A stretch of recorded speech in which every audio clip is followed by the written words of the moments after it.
Bom dia, boa tarde, boa noite, a depender da hora em que você está assistindo essa aula. Te agradeço muito por estar aqui na nossa companhia buscando conhecimento.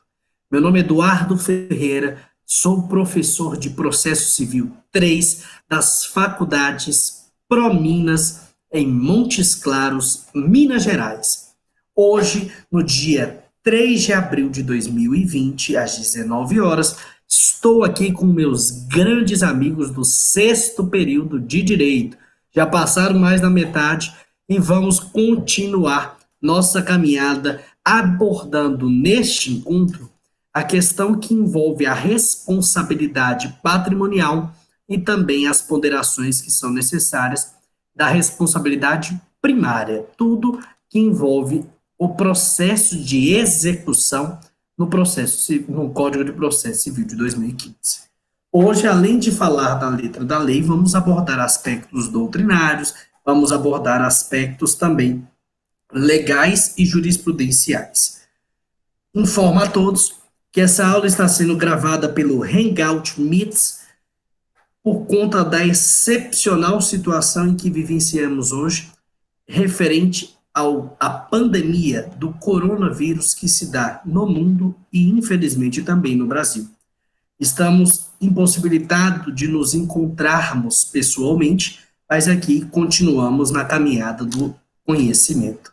Hoje, meus amigos, informo também que vou gravar essa aula para posteriormente estar disponibilizando para vocês lá no Pincel Atômico da Prominas e também vou disponibilizar no meu canal do YouTube, Eduardo Ferreira, para vocês a qualquer momento verem, reverem, assistirem quantas vezes quiserem, tá bom?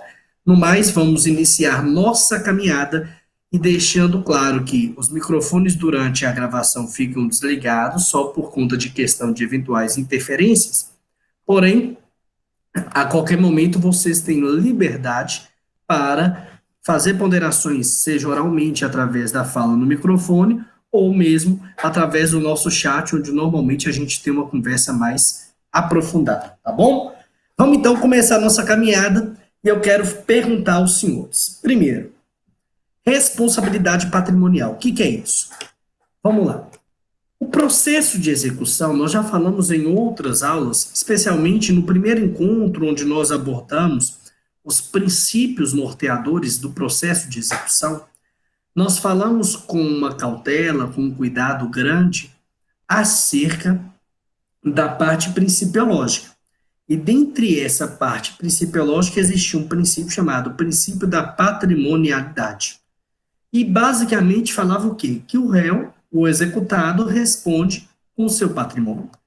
Antes de caminharmos e falarmos um pouco sobre essa responsabilidade patrimonial, só para vocês entenderem por que isso é relevante.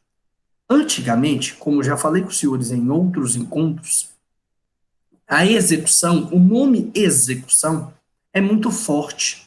Falar que vai executar alguém é algo que, num primeiro momento, dá até medo. Ai, meu Deus, vai me executar? É algo que tem um peso muito grande e faz o nosso pensamento remeter àquelas questões de execuções físicas, corpóreas.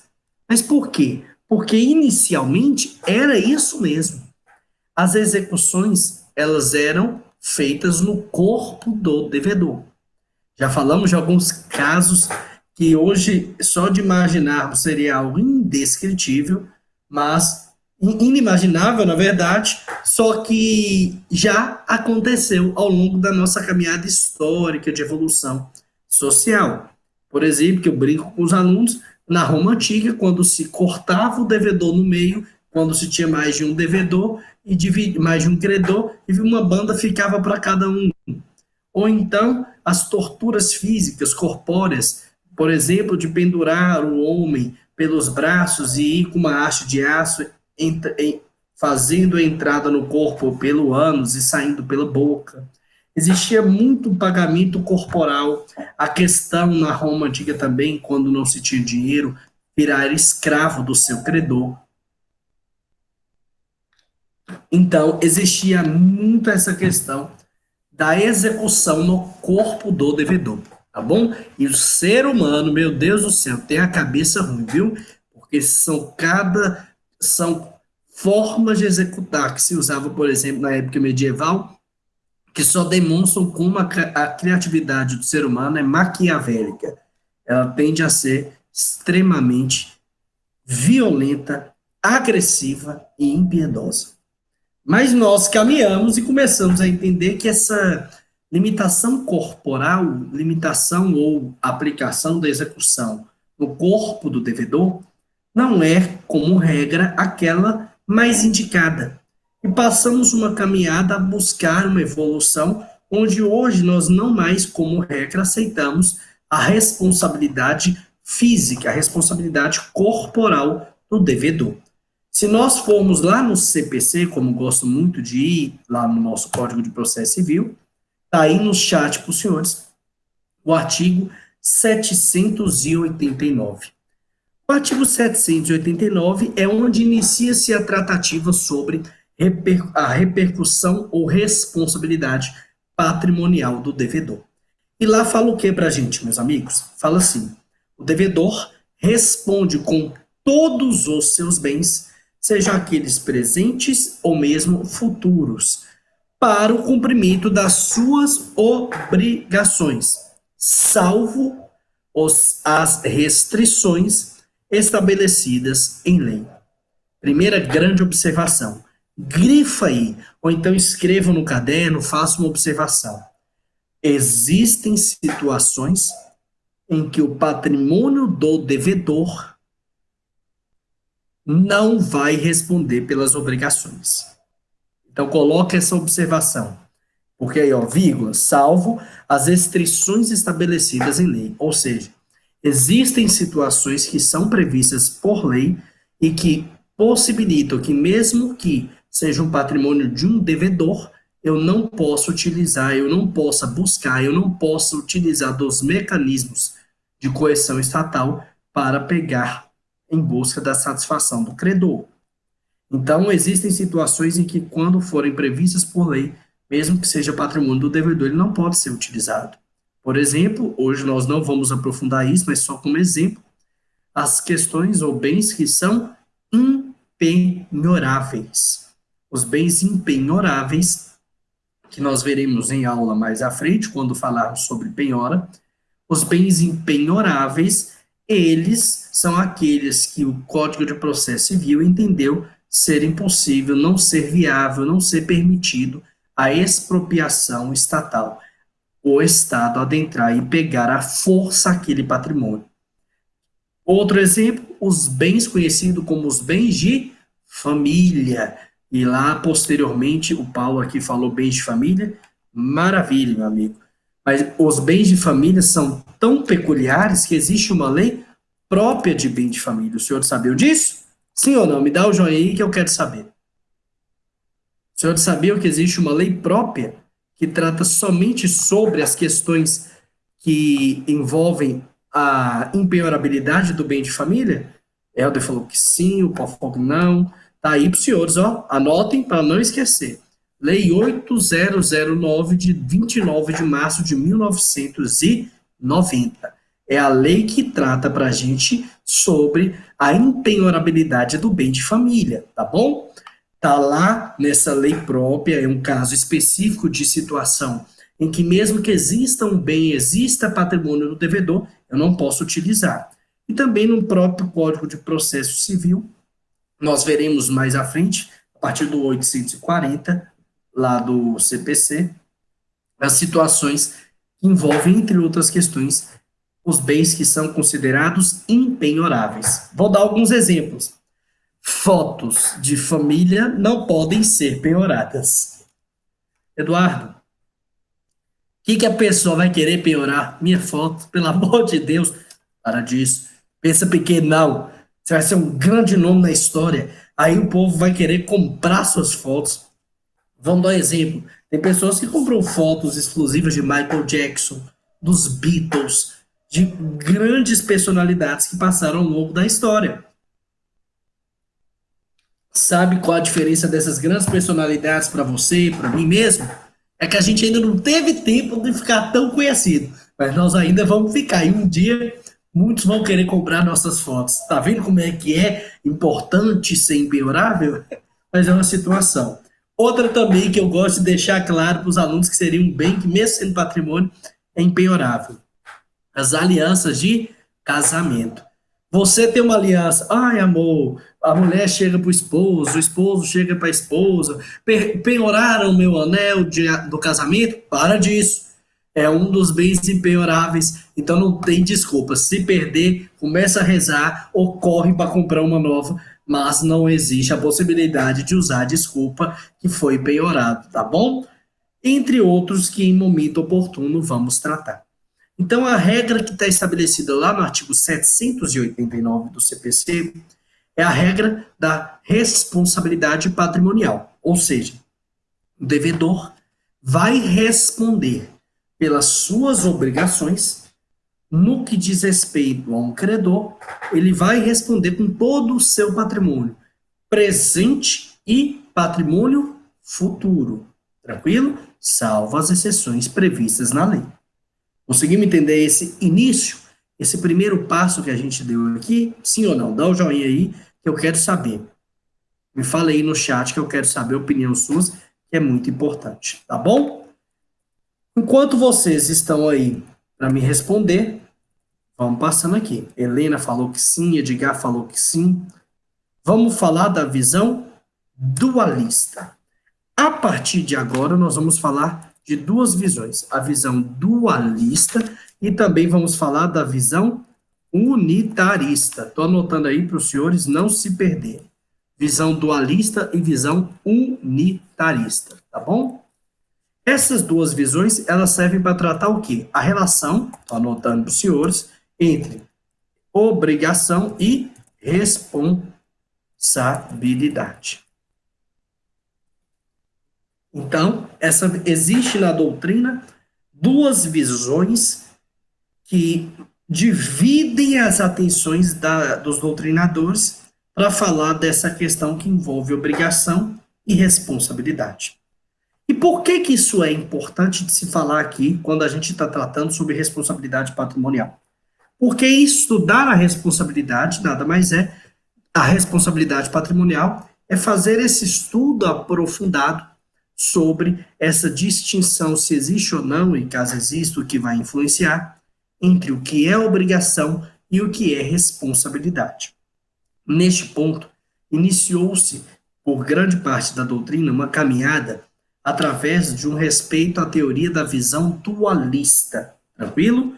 Quem fortaleceu essa teoria foi o Alois Brinks, alemão, que estudou e aprofundou a visão dualista. O Alois Brinks, ele foi o precursor, aquele que iniciou o aprofundamento sobre essa visão dualista. E qual a conclusão que ele chegou? Que ao se analisar a questão que envolve a responsabilidade patrimonial, de um lado eu tenho que enxergar a questão que envolve um crédito e de um outro eu tenho que enxergar a responsabilidade. Então eu tenho um crédito, que na verdade é um débito, tranquilo? E eu tenho de um outro lado, além do débito, eu tenho a responsabilidade. Tá bom? Estou copiando para os senhores ficarem tranquilos aqui no chat para anotar com tranquilidade, tá bom? Porque normalmente a gente fazia isso presencialmente, ditando, fazendo pausas, então aqui eu vou falando e vou copiando sempre que possível para vocês também irem acompanhando, tá bom? E aí, nessa visão dualística, ou dualista, o que a doutrina entende? Que existe a diferença entre débito e responsabilidade. E quando eles falam dessa visão dualista, quando eles abordam esses aspectos que envolvem a visão dualista, o que eles falam? Algo simples. Falam para a gente que, basicamente, um não pode se somar ao outro. Que o débito vem daquela teoria do direito material e que a responsabilidade seria um instituto processual. Então, a visão dualista, ela vê que débito e responsabilidade não são uma única coisa, que seriam dois institutos distintos, que por óbvio podem se somar, tá bom? E aí, o que eles alegam, os doutrinadores que acolhem essa tese? Eles entendem que débito é diferente de responsabilidade. Por quê? Porque você pode ter débito sem ter responsabilidade. E pode ter responsabilidade sem ter débito. Olha que doideira. A cabeça nossa chega a dar uma trava, né, pessoal? Uma travazinha mental. Os que pensam, os que adotam a visão dualista, o que eles entendem? Que é diferente que débito de responsabilidade. Por quê? Porque no que diz respeito à análise que esses doutrinadores fazem, eles entendem que existe a possibilidade de se ter um débito sem mesmo ter responsabilidade. E aí, qual exemplo que seria uma situação de um débito em que você não tem responsabilidade? O que vocês acham? Me dá exemplo aí. Você tem o débito, mas não tem a responsabilidade. Tentem me dar exemplo aí no chat. O que vocês acham? Uma situação em que eu tenho débito e não tenho responsabilidade? A cabeça nossa normalmente trava. Mas aí eu dou exemplos que a doutrina elenca para justificar essa distinção. Por exemplo, uma situação que eu tenho débito, mas não tenho responsabilidade. Anotem aí. Obrigação natural. Obrigação natural. Você tem a dívida, mas não é necessário, não tem mecanismos para te obrigar a cumprir com aquela obrigação. Ou então, o débito prescrito. Você tem o débito, aí, ó, débito prescrito. Você tem o débito, só não tem a responsabilidade mais. Um mecanismo processual para te fazer ser responsabilizado por aquele débito. Tá bom? O Paulo falou aqui, débito facultativo. Pode ser, mas os exemplos que a doutrina pega mais seriam a questão do débito prescrito e da obrigação natural, tá bom? Em que você tem o débito, mas não tem essa responsabilidade patrimonial por ele, tá bom? De um outro lado, para justificar essa visão dualista, falam também que existe a possibilidade de se ter responsabilidade sem ter débito.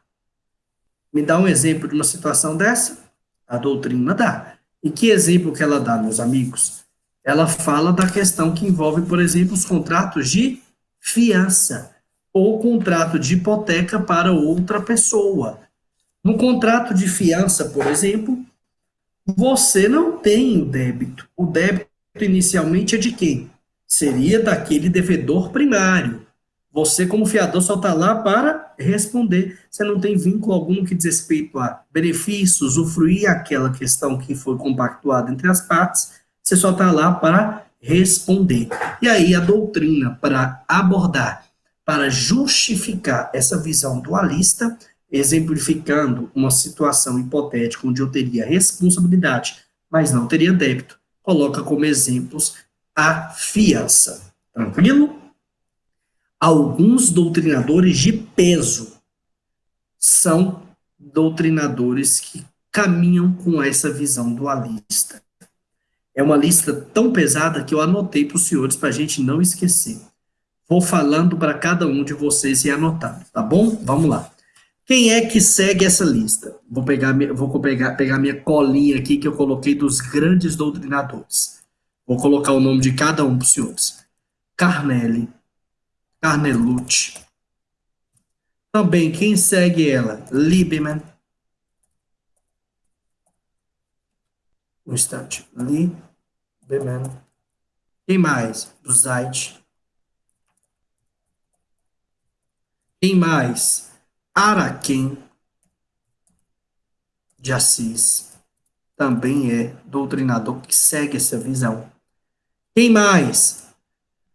Amilcar de Castro. Estou colocando o nome de cada um para vocês terem noção do quão importantes são esses doutrinadores. Amilcar de Castro. Só gente grande. Castro. Quem mais? Teori Zavascki, ex-ministro do STF, vocês lembram dele? Que veio a falecer em um acidente. O Teori Zavascki, ele era um dos doutrinadores que acolhiam, que seguiam essa teoria, tá bom? Quem mais? Cândido Dinamarco. Quem mais? Luiz Guilherme Marinoni. Quem mais? Não para não.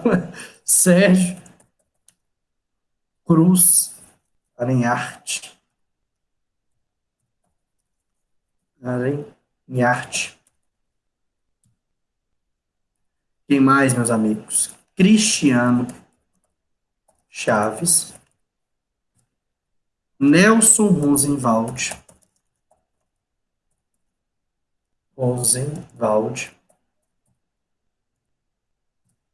Humberto Teodoro Júnior. Mineiro Humberto Teodoro Júnior.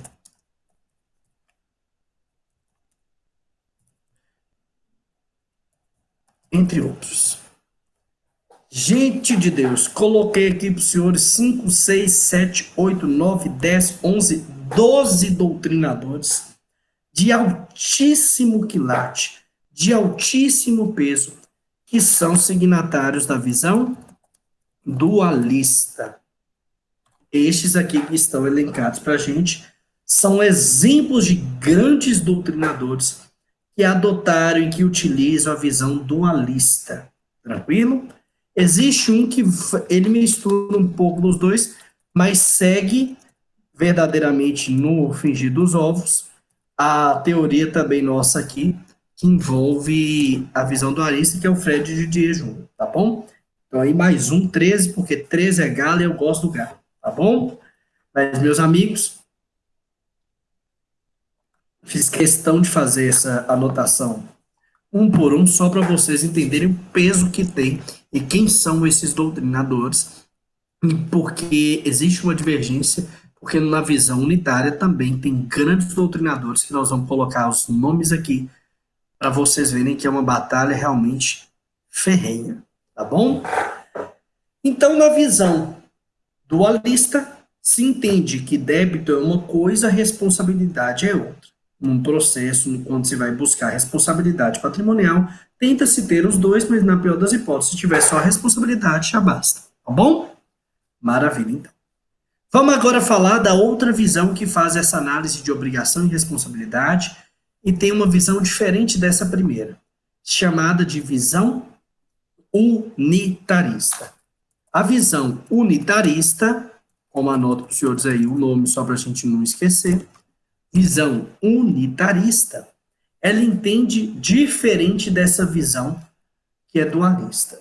A visão dualista fala que no entendimento deles, quando se analisa obrigação e responsabilidade, você tem de um lado o débito e tem de um outro lado a responsabilidade, correto? Já na questão, na visão unitarista, entende-se diferente. Entende que, na verdade, você só tem uma coisa, que é o dever de cumprir com a sua obrigação. E que mesmo que aquele conceito civilista que veio do débito ele exista, para a visão unitarista, se entende que, no que diz respeito à responsabilidade patrimonial, você só está falando de uma coisa, de alguém que deve, de alguém que tem que se responsabilizar pelo pagamento. Simples assim. E essa doutrina, esse entendimento vai questionando os pontos que são exemplificados pelos doutrinadores da visão dualista, questionando aqueles exemplos para justificar a existência de débito e de responsabilidade como institutos separados. Eles questionam, por exemplo, quando falam de obrigações como fiança, obrigações, por exemplo, como falamos anteriormente, eles falam que são obrigações acessórias. Na verdade, são situações que são somadas dentro de uma única questão ou que não são questões processuais. E por isso, entendem que, quando eu falo de responsabilidade patrimonial, ao mesmo tempo eu falo de débito e responsabilidade, juntos, como se um dependesse do outro, tá bom? Como fizemos os exemplos aqui dos grandes doutrinadores que adotam essa tese, vou colocar aqui também, fiz uma colinha para a gente não perder um nem outro, e vou colocar os grandes doutrinadores que cesseiam, que se baseiam nessa tese. Deixa eu pegar aqui para vocês. Minha colinha onde está o nome dos doutrinadores. Deixa eu pegar um minutinho e eu já começo a falar para os senhores. Maravilha. Por exemplo, a Judite Martins, opa, maiúsculo, Judite Martins Costa. Também nós temos o Couto e Silva. Nós temos também o Martins Costa.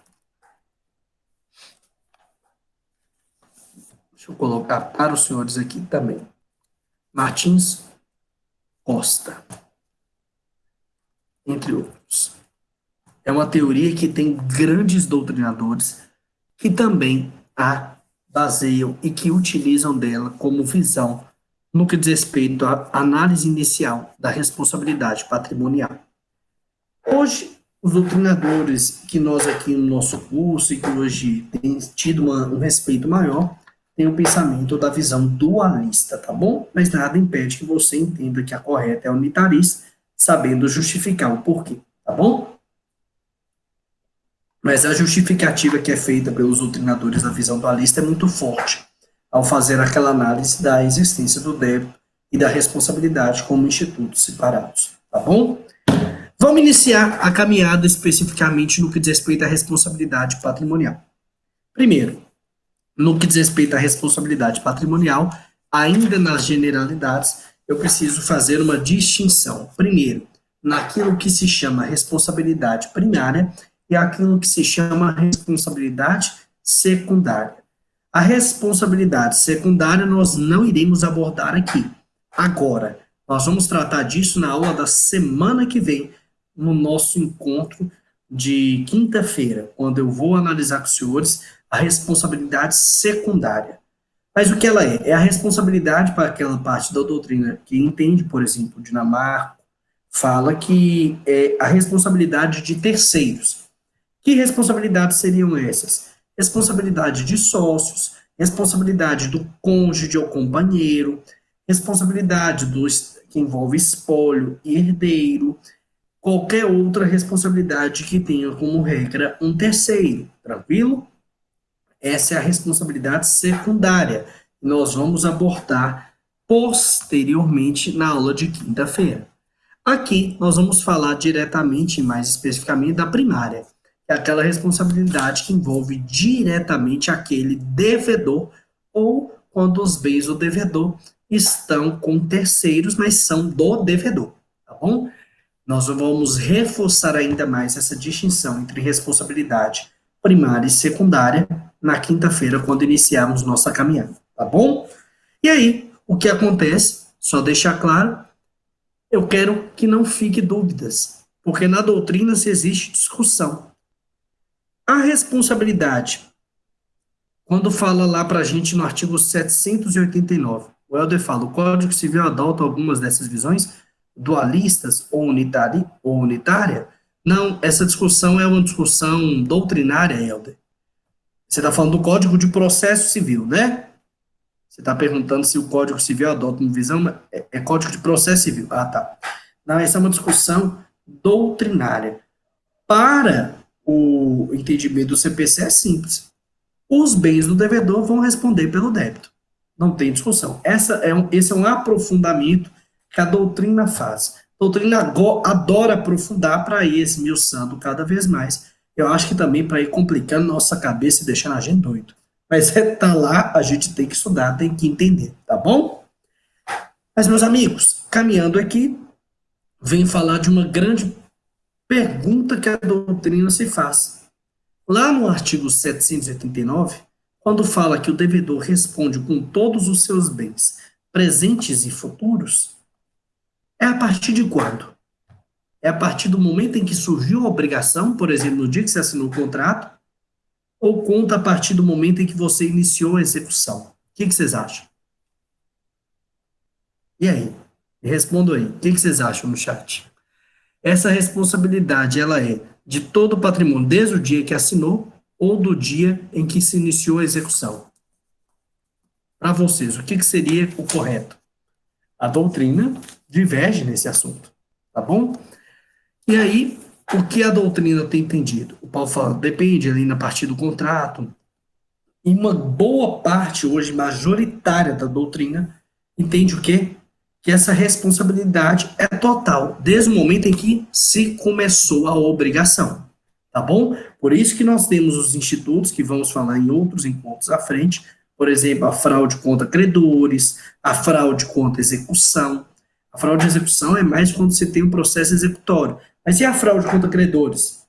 Por isso que a doutrina, em sua grande maioria, tem um entendimento respeitando ou entendendo que essa responsabilidade patrimonial é desde que surge a obrigação.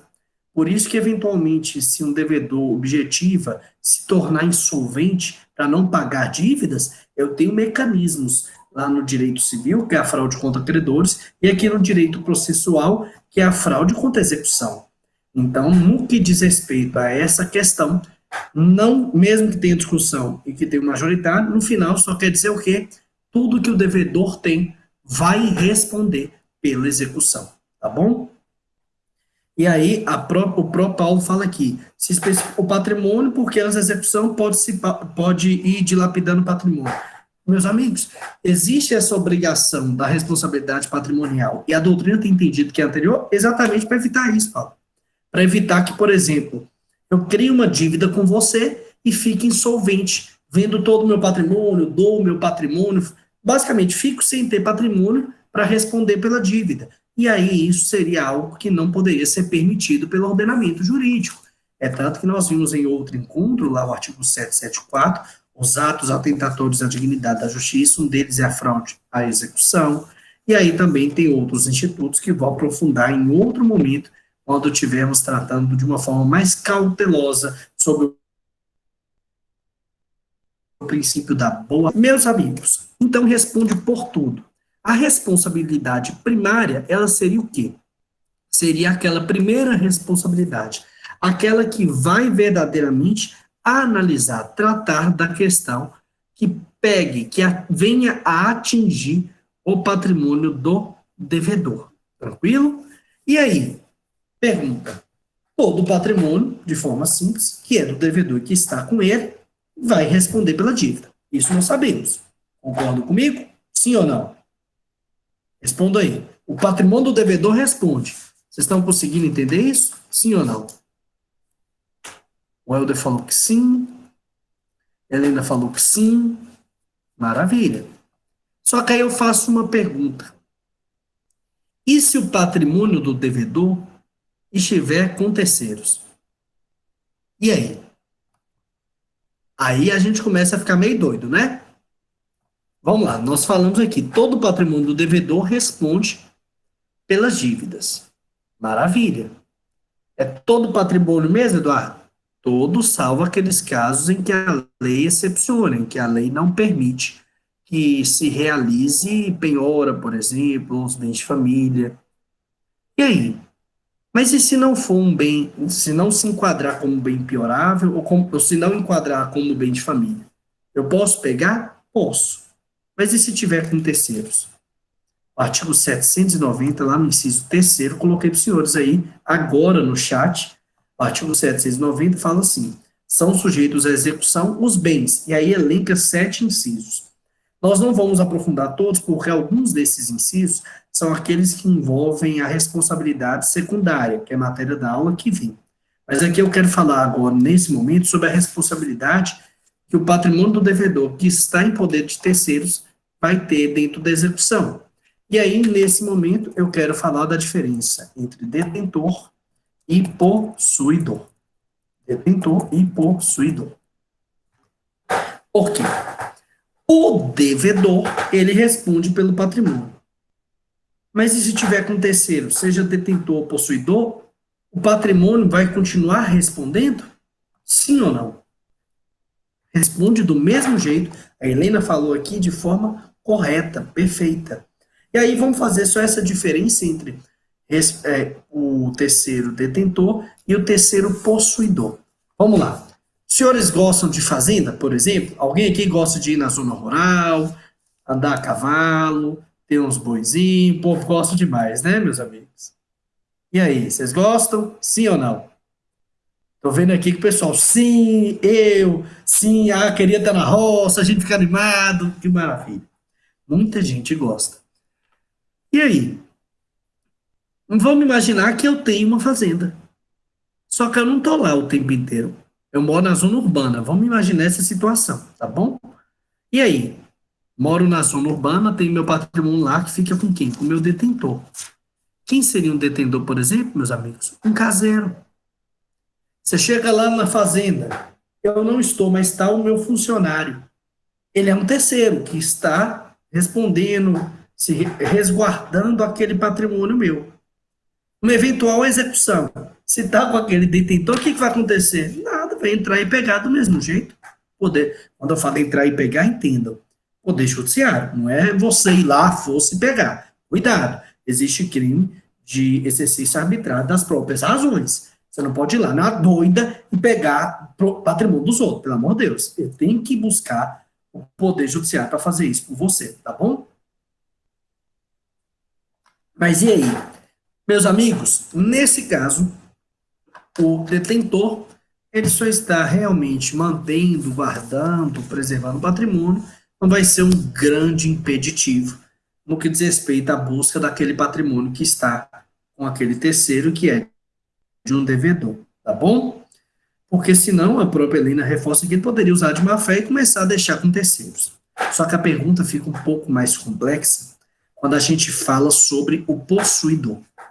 Alguém aqui já alugou algum imóvel? Me fale aí no chat. Alguém que aluga ou já alugou? Sim ou não? Me fale aí. Sim, conhece alguém que já alugou imóvel? O Paulo falou dois, ó, o Paulo tá chique. Assim que é bom, Paulo. Dois imóveis, que maravilha, é isso mesmo. Mas, meus amigos, e aí? A gente sabe que o aluguel hoje, inclusive nesse momento que a gente vive, tem todas as polêmicas, questionamentos, dúvidas, tá cheio de projeto de lei hoje, aqui nós estamos em 3 de abril de 2020, vários projetos de lei por conta dessa questão do coronavírus, vários que tratam acerca sobre isso, o Paulo está falando aqui, o Senado aprovou hoje. Por quê? Porque são temas que realmente levam a gente a ficar com dúvida, a ter questionamentos. Mas e aí? Você é dono do imóvel? Sim ou não? Quando você é locatário, você é o dono do imóvel? O que vocês acham? Claro que não. O proprietário é o dono do imóvel. Você é o possuidor. Então você é um terceiro. Concorda comigo? Maravilha. Paulo falou aqui possuidor. Maravilha. Você é um possuidor. E aí? O que acontece? Nesse caso, meus amigos, o que eu faço? Imaginem que você está morando num imóvel alugado e o dono do imóvel tem um processo de execução contra ele. E aí, ele vai poder pegar o imóvel para ele, sim ou não? E aí, se puder, e você, gente? O que você faz? Como é que faz essa situação? Você está lá bonitinho, pagando seu aluguel, todo certinho, cumprindo religiosamente com todas as suas obrigações estabelecidas no contrato de locação. E aí vem um doido e pega lá seu imóvel. Meus amigos, de quem é o imóvel? Do proprietário. Se aquele proprietário está devendo alguém e aquele alguém busca a chancela jurisdicional do Estado para fazer de forma forçada cumprir sua obrigação, pode sim pegar aquele imóvel. Só que aí entra outro ponto, outra discussão. Se existir um possuidor, e aqui no caso específico do locatário, neste caso, aquele que pega o patrimônio para ele, por exemplo, eu sou o exequente, o Paulo está lá no imóvel alugado de João, João me deve, iniciei uma ação de execução contra João, e aí fiquei sabendo que João tem aquela casa no nome dele, que aluga para Paulo. Eu vou lá e falo, juiz, tem aquela casa, eu quero que penhore, e eu vou adjudicar, eu vou pegar para mim o patrimônio. Gente, Paulo, essa é a discussão. Mas a doutrina tem entendido, e os tribunais também, que quando se busca essa responsabilidade patrimonial, um bem que está com terceiro, e esse terceiro é um possuidor, e especialmente nesse caso, que envolve o locatário, o que acontece, meus amigos? Nesta situação, a situação é simples. Tem que respeitar o contrato. Até porque uma parte da doutrina e também da jurisprudência tem entendido que, por exemplo, se eu pego aquele imóvel e retiro a força do locatário, mesmo que exista um contrato e que tem que ser seguido, o que a doutrina e jurisprudência tem entendido? Que aquele locatário, como um terceiro, mesmo sendo possuidor, poderia eventualmente buscar embargos de terceiro para conseguir resguardar aquele direito dele de usufruir das cláusulas contratuais que estavam vigentes. Algo que gera discussões? Sim, mas é algo que tem um fundamento, meus amigos. Então, se você busca um patrimônio que é do devedor, mas está com terceiro, e nesse caso é um possuidor, e nesse caso é uma locação de imóvel, em regra, caso você queira realmente ficar com aquele patrimônio, se existir um contrato vigente, tem que ter uma atenção muito grande, porque a doutrina e jurisprudência têm entendido e têm aceitado pela obrigação do cumprimento daquele contrato. É tanto que, para quem aqui já viu contrato de aluguel, normalmente fala que os terceiros ou herdeiros se responsabilizarão pelo contrato e que ele terá vigência enquanto ninguém denunciar ou que ninguém vier a infringir aquele contrato, tá bom? É tanto que existe ação própria, para quem tem mais contato com imóvel, já deve ter tido conhecimento, uma ação que você busca a chancela jurisdicional do Estado, para quê? Para renovar de forma forçada e obrigatória o aluguel, se cumprir alguns requisitos. Ação renovatória, para renovar o aluguel, tá bom? Então, nesse caso, eu posso até pegar, mas tem que cumprir o contrato. E aí, se eu vou cumprir o contrato, por exemplo, se tem que pagar o aluguel, vai pagar para quem? Para a minha pessoa, que agora eu sou o novo proprietário daquele imóvel. Por quê? Porque a responsabilidade patrimonial induz que todo o patrimônio do devedor, salvo aquelas exceções expressas em lei, responde pelas dívidas, responde pelo débito, responde pelas obrigações. Tranquilo? Maravilha. Outro bem que também vai responder, que está aqui no que diz respeito à responsabilidade primária, inciso 5º. Bens alienados ou gravados com ônus real em fraude e execução. Eduardo, como assim?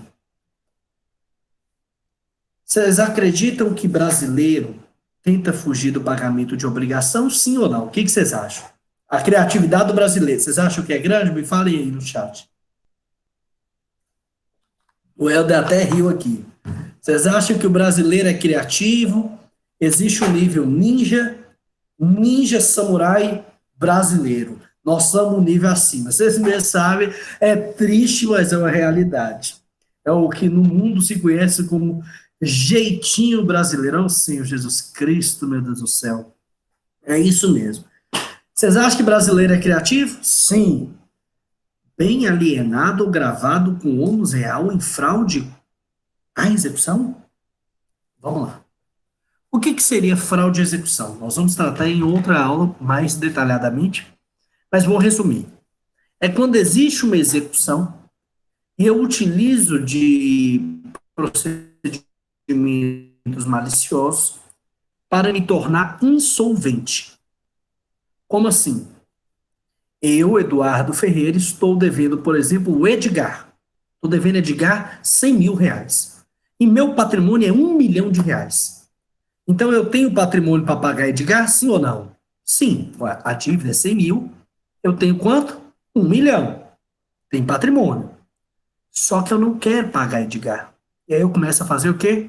Buscar a insolvência. Isso é a fraude contra credores.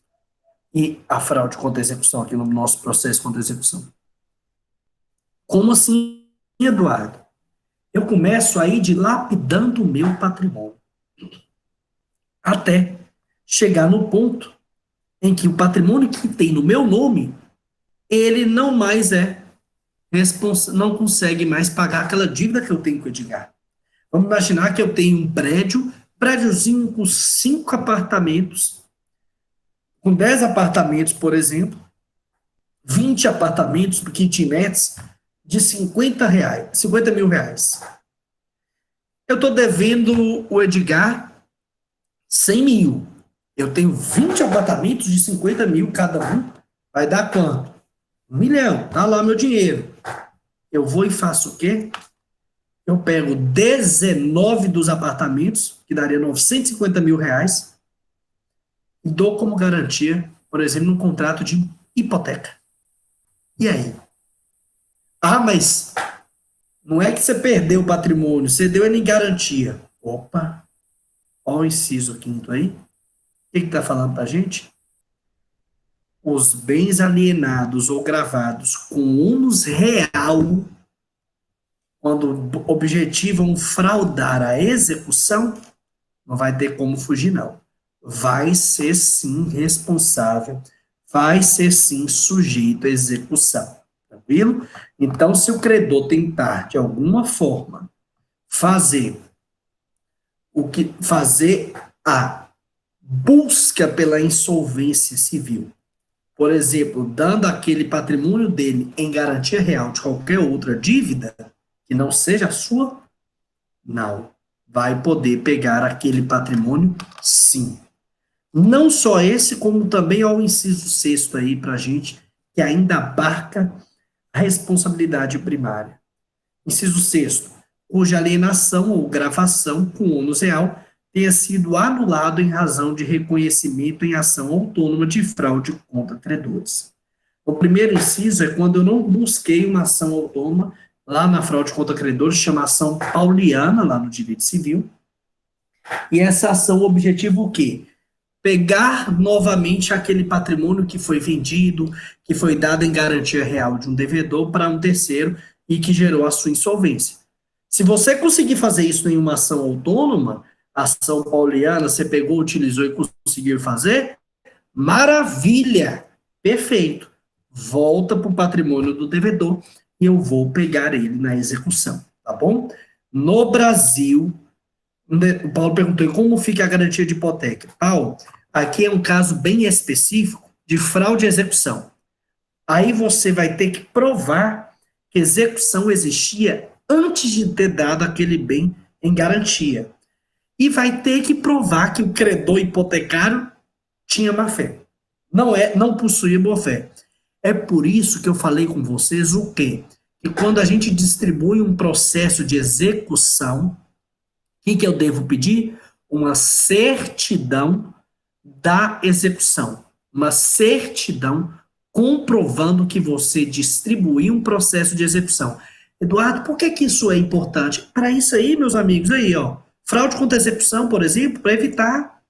Quando você pega a certidão, aqui, peguei a certidão, falando, Eduardo ajuizou essa ação de execução contra o Paulo. Eu vou no cartório de imóveis e coloco aqui essa certidão. Se você vier comprar esse imóvel, olha o que tem nele. Tá vendo? O imóvel é esse. Mas aqui é a certidão, falando que você tem uma execução contra si. É um mecanismo para caso se faça uma hipoteca, se dê em garantia de qualquer forma aquele imóvel, você vira e fala, não, eu já tinha seguido o procedimento, por exemplo, averbando a certidão, confirmando a existência daquele processo e, por consequência, você tem má-fé, não pode ser resguardado, o patrimônio volta para o devedor e eu vou lá em cima pegar. Tranquilo? No Brasil, nós temos que ter muita cautela, por quê? A responsabilidade patrimonial é incrível. Nós vamos ver amanhã também, que tem amanhã não, perdão, na próxima aula, na quinta-feira, que existe responsabilidade secundária que pega patrimônio, por exemplo, de empresa, em caso de desconsideração de personalidade jurídica, aí vem fazer análise da questão de espólio, até onde eu posso pegar, vem falar de cônjuge ou companheiro, se existe ou não alguma parcela que tem que ser resguardada para ele, vamos falar também de sócio. Nós vamos entender que tem muito patrimônio, é uma esfera grande em que tem essa responsabilidade patrimonial do devedor. O que eu costumo falar para deixar claro e desenhado na cabeça suas? A responsabilidade patrimonial nada mais é eu quero deixar claramente que qualquer patrimônio do devedor, salvo aquelas exceções previstas em lei, mas a grande maioria do patrimônio do devedor vai responder pelas obrigações. E, infelizmente, na vida prática jurídica, isso aí é uma dor de cabeça. Porque é a grande discussão que se tem. A execução frustrada. E isso acontece muito, e é uma batalha que os advogados têm que ter. No meu escritório mesmo, a gente tem uma batalha ferrenha, minuciosa, detalhista, para evitar cair numa execução frustrada. O que é execução frustrada? O patrimônio do devedor responde pela dívida. E aí eu chego no final do processo de execução e não tem patrimônio. Não é nem que eu não tenho uma parte, tem situação que você não tem nada. O cara tirou tudo do nome dele, é difícil provar. Aí você tem que começar a buscar mecanismos para conseguir a satisfação do crédito, da obrigação. E aí você tem que buscar questões inovadoras, inovar para conseguir pegar patrimônio. Como, por exemplo, as discussões que se tem, se pode ou não pegar FGTS do devedor, uma discussão. A discussão que eu falei com os senhores em sala de aula, pegar créditos que são créditos decorrentes de cartão de crédito, cartão de débito, buscar mecanismos para se conseguir satisfazer o crédito, tá bom? Observação importante. A responsabilidade patrimonial é tanto dos patrimônios que já existiam, quanto aqueles que vierem surgindo ao longo da vida daquele devedor em que existe o processo. Por que eu falo isso? Ah, então se eu dever 5 anos, depois de 5 anos eu posso ter patrimônio? Depende. Se ninguém cobrou você através de um processo, se o processo prescrever, se você deixar como exequente a prescrição intercorrente acontecer, que é dentro do processo, não fazer mais nenhum ato e vai passando o tempo, maravilha. A Helena perguntou FGTS, minha amiga, tem muita discussão. Já houve casos que se permitiu excepcionalmente, especialmente em questões alimentares, tá bom? Mas é uma discussão. E aí, aqui no que diz respeito a essa responsabilidade primária, eu tenho que buscar mecanismos para conseguir pegar aquele patrimônio do devedor. E aqui não tem regra de 5 anos, não, porque tem execução que pode demorar 20 anos, se não tiver prescrição ocorrendo dentro dela. Se eu tenho, por exemplo, execuções, cumprimento de sentença no meu escritório, e o cumprimento de sentença já tem 19 anos. E nós estamos, por exemplo, cobrando nesse caso específico 1,9 milhão de reais para um cliente nosso, de uma dívida de muito tempo, quase 20 anos atrás. Então, cai por terra aquela teoria que depois de 5 anos acabou dívida. Não. Acabou se você ficar parado. Porque no direito, como um todo, vale a tese de o direito não acolhe os que dormem. Os que estão acordados e correndo atrás, ele vai te ajudar. Você não pode ficar parado. Você não pode ficar inerte. Você não pode deixar, por exemplo, acontecer a prescrição intercorrente. Mas se você está correndo atrás, tem execuções, tem cumprimento de sentença, meus amigos, que passam dos 10, 15 anos. Olha o caso que eu estou dando para os senhores aqui, caso em que eu atuo lá no meu escritório, tá bom? Já em relação a essa questão, e finalizando aqui nossa caminhada hoje, eu quero deixar claro uma situação inicial. Primeiro, fazer uma abordagem importante. A execução, ela serve para quê? Nós já falamos isso 20 mil vezes, mas repito, se for necessário, 50 mil. Para satisfazer os interesses de um credor. Nós já vimos que a execução foi porque o Estado puxou para si a responsabilidade de resolver os conflitos sociais.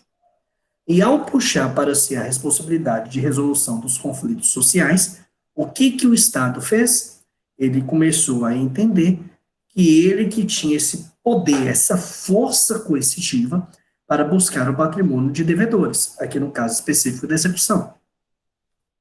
Execução é algo muito sério, porque é quando o Estado vai à força e pega patrimônio de alguém. Mas isso tudo é porque hoje se responde com patrimônio. E não tem pior situação do que você ter alguém devendo para você com patrimônio. Não, você vai lá, corre atrás e busca. Porque vige hoje no Brasil que todo o patrimônio do devedor vai responder por ele. tá bom? Vai responder pelas dívidas dele. Tranquilo? Em relação a esse conteúdo de hoje, vocês conseguiram entender? Sim ou não? Me dá um joinha aí. O que diz respeito à responsabilidade e à responsabilidade primária, que são os casos que norteiam a dívida só do devedor. Até agora a gente só falou dele. Não falamos de empresa, não falamos ainda de nada. Conseguiram entender, meus amigos? Sim ou não? Sim, sim, sim, sim. Fico muito feliz. Vamos fazer uma observação rápida. Eu vou, por conta disso, que hoje se encerra o nosso encontro, esse conteúdo, e no próximo encontro nós vamos aprofundar abordando a responsabilidade secundária, mas eu vou fazer um combinado com vocês um minutinho. Eu vou encerrar a nossa gravação e volto para conversar com vocês. Então não saio para quem está ao vivo, só vou me despedir da nossa gravação e volto para conversar com os senhores, tá bom? Para você que está aqui assistindo, muito obrigado por ter participado desse momento, dessa caminhada com a gente. Verdadeiramente, não desanime, continue firme nessa caminhada. É um momento excepcional, mas é um momento que nós não estamos parados, nós não estamos de férias, nós estamos correndo atrás em busca do conhecimento. É algo diferente, sim, mas não é impossível, então continua firme estudando, tá bom? Da minha parte, tenho certeza que vou estar sempre ao lado de cada um de vocês.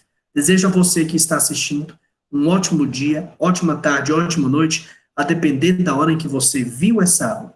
Muito obrigado pela participação. Até a próxima. Um grande abraço.